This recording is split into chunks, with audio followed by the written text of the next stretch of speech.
Hey, what's up, everybody?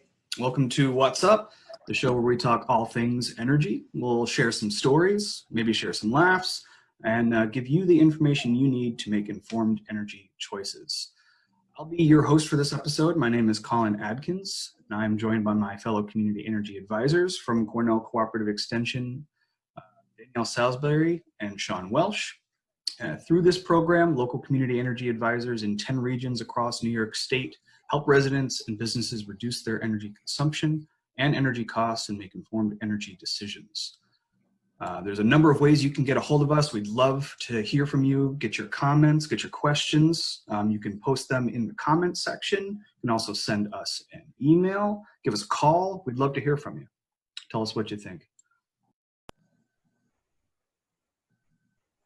So hello, my name is Sean Welsh. I work with Cornell Cooperative Extension of Sullivan County. I am a community energy advisor, or a CEA, and I'm an educator with Cornell Cooperative Extension with the Community Energy Engagement Program in the Mid-Hudson Valley. It's a big region. We split it up with two sides. My colleagues, Danielle Salisbury and Colin Atkins, work in the Dutchess County, Putnam County, and Westchester County area of the Mid-Hudson Valley. And myself, I work in the Sullivan, Orange, Ulster, and Rockland County sides of the Mid-Hudson region. So we do split it up, and that's how we kind of work. So if you're from those areas, one or the other, there's an extension office that can help you depending on where you reside. My name is Danielle Salisbury. I am also a CEA with Cornell Cooperative Extension, Dutchess County. And I've been doing this for about 2 years. And I guess what I like about particularly being the Spanish educator with this program is getting that information to people when it might not necessarily be getting to them. We definitely prioritize a lot of our materials in English, and I really like being that support to give people the same materials and the same amount of support in Spanish. Would you say that's your favorite part of the job as well? I mean, it definitely ties into my favorite part of my job. It's just talking with people and getting to hear what their specific issues are and how to just put the pieces together to see how I can help them. So, I mean, yes, the majority of who I work with is a Spanish audience, and it's just nice to sit down and talk with them, connect with them on a one-on-one basis. You know, person to person first, get to know them a little bit, get to know their situation, and in some cases, you know, hear about their family, it's always great to actually connect with somebody on a personal level, as well as you get to help them improve their home, improve their comfort, improve their financial situation. And really the people I've worked with at least really appreciate the help, and they're very grateful. And it's just nice to be able to have that as part of my job. Awesome. Can you give us a quick example, somebody that you've helped? Tell us that story and how you were able to help them through the process. Sure. Yeah, sorry if you hear my dog barking in the background. But yeah, there was a specific woman who I met her at a presentation I gave at a library, and she was very grateful. She was very excited, first of all, to hear of all these programs she had never heard of. And so I sat down to her and I explained to her some of the programs, and she explained to me her situation specifically. And after long conversations on the phone and then a couple in person, we narrowed it down to one specific project, Solar for All, that she felt the most comfortable with. She was able to enter other programs, but first she wanted to focus on Solar for All. And so that's what we focused on first. And luckily that application is all in Spanish, so I just walked with her through it and answered her questions like, why do I need this paperwork? Is this the paperwork you're looking for? I helped her sift through all of that because it can be confusing, especially if English is not your first language, even if the application is Spanish. And so I helped walk her through that whole process. And I mean, I even went to her home and sat down with her, and she was very grateful that I was there with her.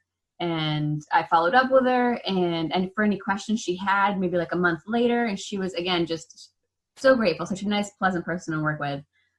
just appreciative that we were there to help her in any way we could with this energy budget, and reducing her energy costs.